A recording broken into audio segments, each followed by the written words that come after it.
Where do people find things like this? Where do people find things like this? What is this? What is this? Hi everyone, I'm Claire Saffitz. Welcome to this rental kitchen, which we're in temporarily. Today I'm making fresh pasta.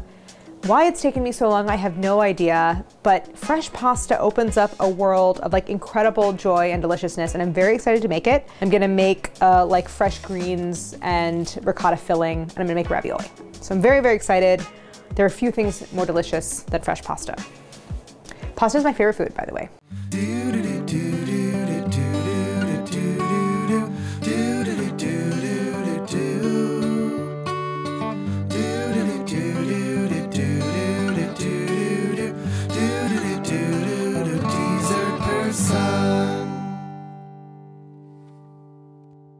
Ravioli is one of many different styles of like a filled fresh pasta. I'm gonna show you a kind of like master fresh pasta dough. So it's made with eggs, and this is a predominantly yolk-based dough. And once you have that recipe, you can make all different types of fresh pasta, and I'm gonna show you a filled one.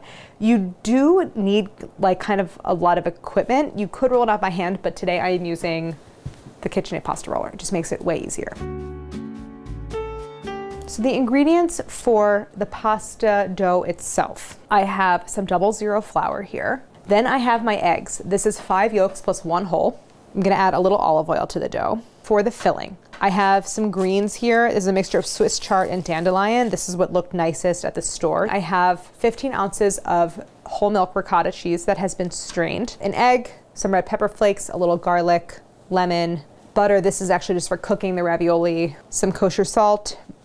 Very important caveat, I forgot Parmesan cheese. I had like 1 million things to bring here today, and that one got lost in the shuffle. It really would be way better with parm if you add it to the filling, but we're just gonna go straight ricotta and it'll still taste good. So special equipment. You do kind of need a lot of like little things if you're making ravioli. So I have my pasta roller attachment here. I have a pastry bag, a bench scraper, cutters. You don't have to use this. You could use like a roll cutter or a knife, but this is just gonna help me form my ravioli. I have a microplane, pastry brush. I have a larger pot and a spider back here for boiling. Before I get into the recipe, I wanna thank our friends at Mill for sponsoring this episode. Mill is the maker of this incredible food recycling bin that takes all of your food scraps, grinds them up, dehydrates them, and you get this incredible sort of like fluffy soil-like mixture of food grounds. And we use them in our house. They go into our compost, they go into our garden. We use it to feed the chickens. And as a recipe developer and tester married to a chef, we make a lot of food scraps in this kitchen. So all of our eggshells, all of the sort of like trim from our garden goes into the mill. It diverts it from the trash so it doesn't end up in a landfill where it won't decompose, and instead we're keeping it within a kind of internal closed food system here at our house, and it has really changed the game in our kitchen. We use it every day. So if you go to the link below, you can learn more about Mill, check it out. And today I'm making ravioli, so I'm gonna have eggshells, I'm gonna have the stems and ribs from some greens. So again, it's a daily thing in our kitchen. I love it so much. It's controlled by an app, so it's like maximum convenience, and it really has been a game changer in our kitchen. So I want to thank Mill, and now let's get back to the recipe.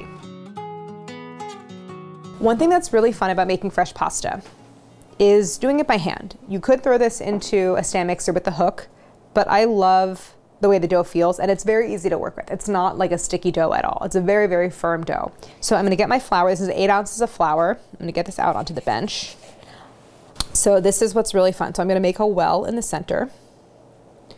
And what I do if I'm making pasta is I sort of make it like the crater of a volcano with like the higher sides around the edge. So I'm gonna get my eggs in the middle. So I'm gonna add a tablespoon of olive oil. And notably, this recipe does not use salt in the dough. So the dough itself is not salted. The salt comes in when you're cooking the pasta in the water, and then it absorbs the seasoning then. So now I'm gonna use the fork and just start to kind of beat from the center. And I have, this is a very, very handy tool to have, is a bench scraper. This is gonna help you bring the dough together. Okay, so you can see that I've kind of widened the walls here, and now the mixture has enough flour incorporated into it that it's not so liquid and it's not gonna like run out the wall. So now I'm gonna use my bench scraper to incorporate the rest of the flour. Okay, so now you can see that we have the makings of our pasta dough here. So I'm gonna bring everything together and start to knead. The dough has come together. It definitely looks dry, but it really needs to be worked. So the thing to remember about pasta dough is that you cannot overwork it. There is no such thing as like over kneading or overworking or over mixing the dough. So this is the kind of thing where I'm doing this by hand because I like it, and I'm not making such an enormous quantity that it's too challenging to do by hand. If I were to do a double recipe, I would probably make it in the mixer just because like I don't really have like the hand strength or like large enough hands to really work that quantity of dough. But for 8 ounces of flour, this is workable, and I'm gonna do it on the bench, but like this is gonna be like upwards of 20 minutes of kneading. And what you're looking for is a very, very firm dough that's super, super smooth and supple and has like really intense spring back when you poke it. So I'm gonna show you what that looks like. It's gonna seem like the dough is too dry. And that's because I have so many yolks in here, and egg whites contain more water than yolks. And so the absorption of the flour just takes a little bit of time. So you're gonna wanna just continue kneading. If the dough doesn't come together and it still has like persistent cracks, you could dribble a little bit of water onto the surface or just onto the dough and knead it. Like this might actually take a little tiny bit of water to come together. This is probably not even a teaspoon that I'm gonna add. And then kind of like fold it back up. So I've been kneading for maybe 15 minutes or so.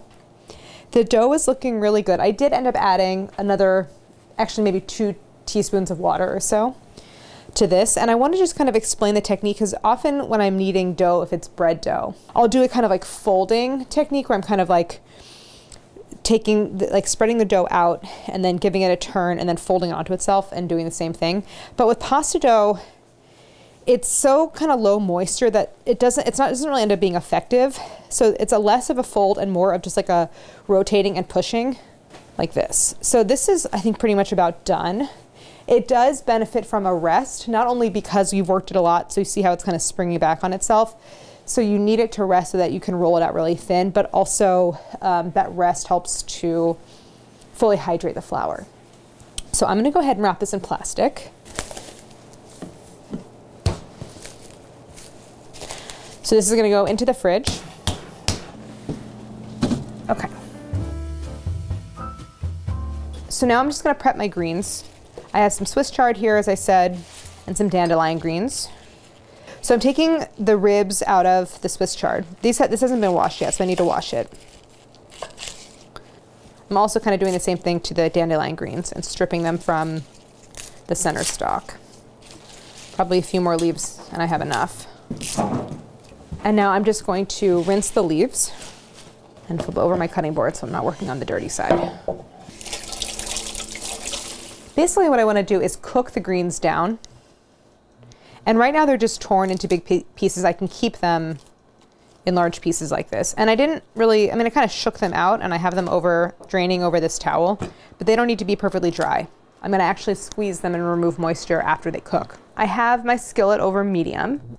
And the idea here is really to just get the greens cooked so that they're collapsed. They're gonna release their water. So I'm gonna put a little olive oil in the pan.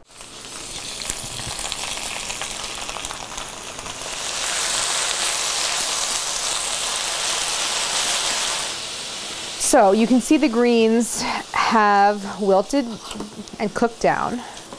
I still want to get more water out of here. You don't want a watery filling, and it's partly because I'm going to add an egg to the filling, which is going to then add moisture. So the idea is to remove water from every other component. So I'm going to let these cool. You can turn these off. And I'm going to assemble the rest of my filling. So I'm going to start with a garlic clove that I'm going to finely grate. Some finely grated lemon zest. And then the rest of the lemon I'll use, not the rest of the lemon, but I will save the lemon to squeeze a little bit of juice over the final dish. Then I'm gonna add red pepper flakes. And I'm not going to add the egg yet because I wanna taste this. So I'm gonna season it with a little bit of salt for now. And I'm gonna add my greens and taste everything and then add the egg because it doesn't really bother me to eat a little raw egg, but just, you know. So you can see how dry the ricotta is, which is what you want. I'm gonna grab some paper towel and really try to press all the moisture out of these greens, and then I'm gonna chop them up. I want it chopped pretty fine because I'm going to distribute the filling with a pastry bag, and I don't want any pieces of the greens like getting in the way with the pastry bag. But this is probably a combined like half cup of squeezed cooked greens. Now into my filling. All right, so I just want to get all of this really well mixed, and then I'm going to taste for seasoning before I add the egg.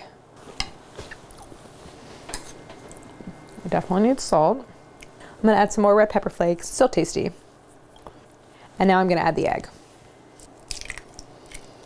And now I just want to mix all this really well together.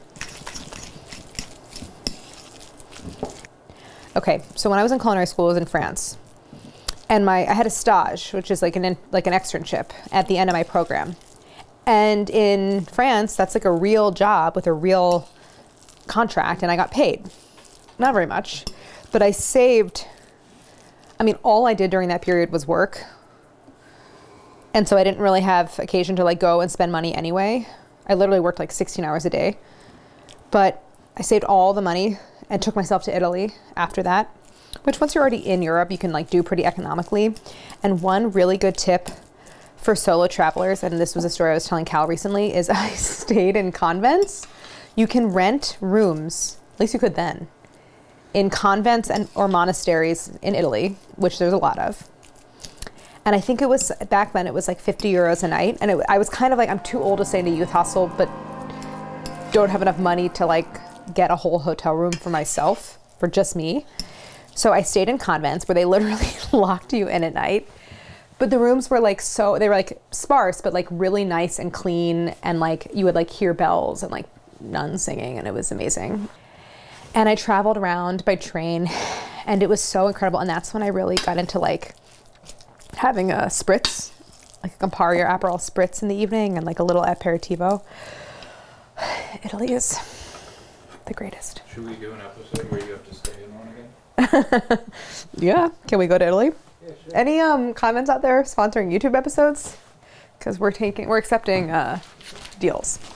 Okay, so that my filling is done, I'm going to fill my pastry bag.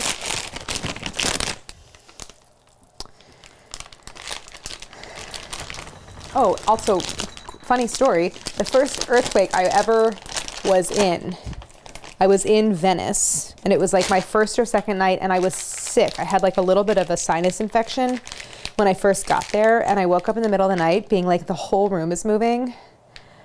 What's going on? But I thought I was just like imagining it because I was a little bit sick, and then I woke up in the morning, I was like, no, there really was an earthquake. All right, I'm gonna put my filling off to the side. So this is the dough. This is my dough swap. This is dough that Harris made, same recipe. So I'm gonna start with what would be half of, like a scant half of a single recipe, or about a quarter of this dough. I have a little bit of excess bench flour here. So what I wanna do actually is use my rolling pin, even though I'm using the pasta rolling attachment.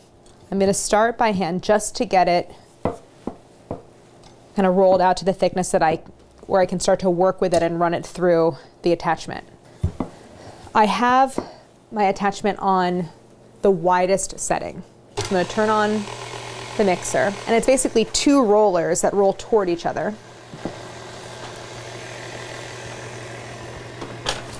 So I'm gonna start by feeding this through.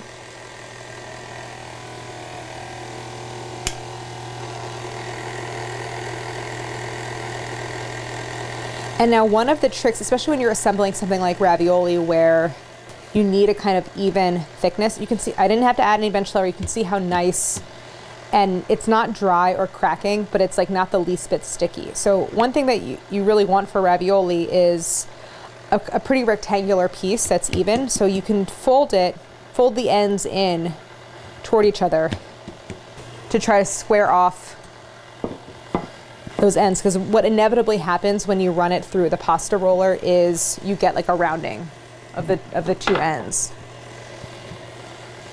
So now run it back through, and I'm keeping it at that widest setting for now. All right, roll it through again. And then once I've gone basically like on 2 passes through, then I can change the settings and like do 1 click thinner.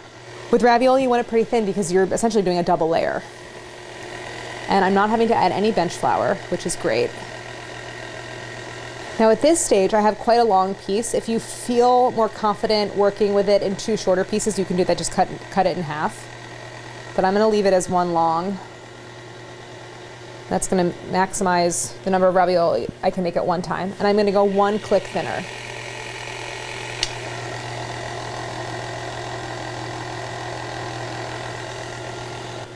So this is going to be, oh my gosh, I need this whole bench. This is going to be the bottom piece of my ravioli. And now I want to repeat that whole rolling process. So I'm gonna put a little bit of flour down so that it doesn't, like the moisture can kind of like cause it to adhere to the bench, which I don't want. But at the same time, I don't want it to dry out either, so I'm gonna cover it.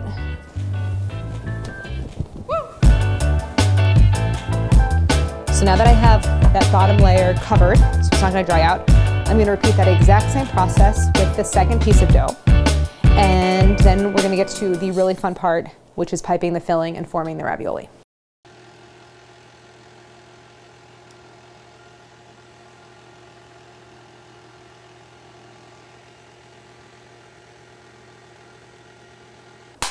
If I had a really big work surface, I would work with these 2 whole pieces, 1 top, 1 bottom, but I'm a little bit limited.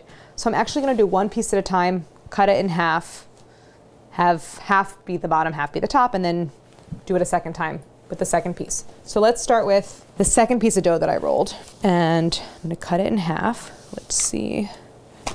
So here I have my 2 pieces of dough. Now I'm gonna grab my filling, and I'm gonna snip an opening. And I'm gonna try to do 2 rows of filling, basically lengthwise. And I think with a filled pasta, it's like you actually, I think, end up getting less filling than you think you will. So I'm gonna just kind of space, I'm gonna do about a tablespoon size filling. And by the way, I'm gonna do squares because I think my cutter is a little bit big for the width. So now I'm gonna put the second sheet on top, and I have a little bit of water here and a pastry brush. And I'm just kind of painting the borders with a little bit of that water to help the pasta adhere. The second piece over top. It works if you have like 1 piece is a little bit longer, and then that goes over top because you need the extra space to be able to drape over the filling. And now what I want to do is I'm just very, very gently kind of going one at a time and pressing around each mound of filling and pressing out the air. So I'm kind of starting from like the middle of the rows and pressing around. So these look great. If you have a big air bubble, use like a little cake tester or the point of a paring knife to pierce it, and then you can get the air out. But these are pretty nicely sealed. The pasta dough really has an easy time sticking to itself. And now, actually, one quick thing you can do is you can take like a round cutter like this. This one is actually a little bit small for the size that of the mounds that I've piped. And you can kind of, this is like in a restaurant setting, if you like really are trying to make them look super professional, you can just sort of like run over the filling to round it and make it into like a perfect little mound, like so. Now I'm going to cut them, and I'm going to just do them in squares, and I'm going to really just kind of freehand this part.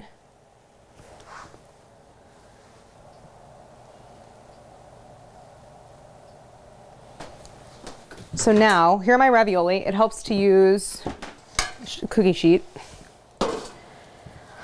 And get a little flour down. And this is where I'm going to transfer the ravioli. I have a little bit of flour. You could put down like some fine cornmeal. All right, so I'm just going to get these transferred to this sheet, and then I'm going to actually cover them with one of these towels and then move on to the second piece of dough and do the exact same assembly process.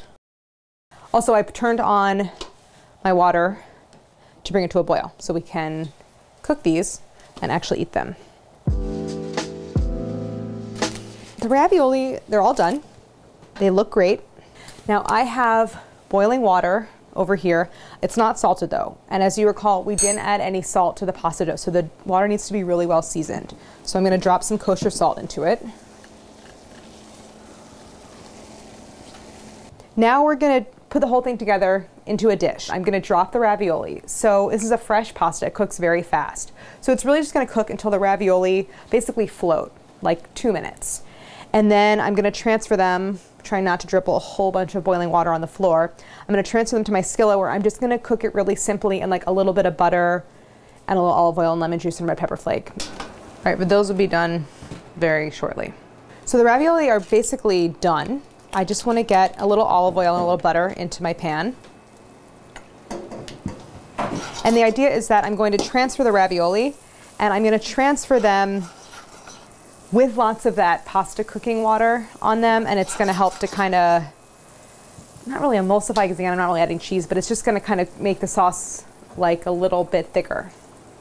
Sauce of just sort of olive oil and butter. I'm gonna add a little lemon juice. So I'm gonna transfer the ravioli.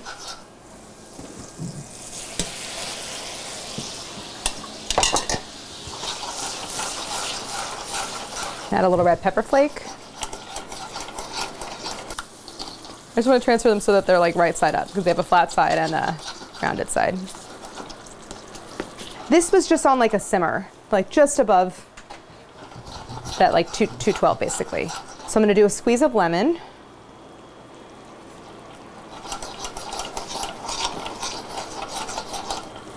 And probably a little pinch of salt, why not? And now these are done. So I'm going to get these onto my plate.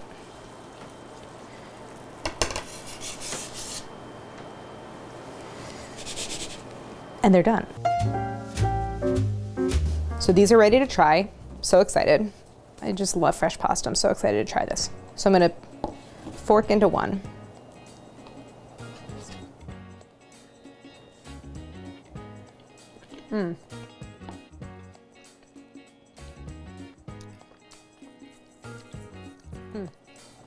I know there's no parm, but so good. I love how toothsome fresh pasta is. It is that like perfect al dente texture. And I feel like a nice little bite and heat from the raw garlic and the red pepper flakes and like brightness of the lemon.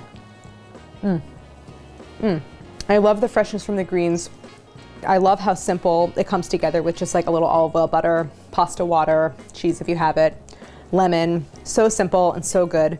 This is kind of my spring inspired pasta, even though it's not spring yet because it's literally, there was like an ice storm today. But I'm looking towards spring and looking forward to our garden. And that's really the time of year when you get all the produce and vegetable scraps are at like a year-long high. So I love having my bin from Mill in my kitchen for all of my food scraps, for feeding the chickens, for maintaining our garden and our compost pile. So if you go to the link in the description below, you can get a discount on your bin. I hope you try it. It's really been a game changer in our kitchen. And I want to thank Mill for sponsoring this episode. And I really hope that by the time it airs, the weather outside is a little bit better. We got some more sunshine and some warm weather. I'm ready for it. So thank you so much for watching and don't forget to like and subscribe.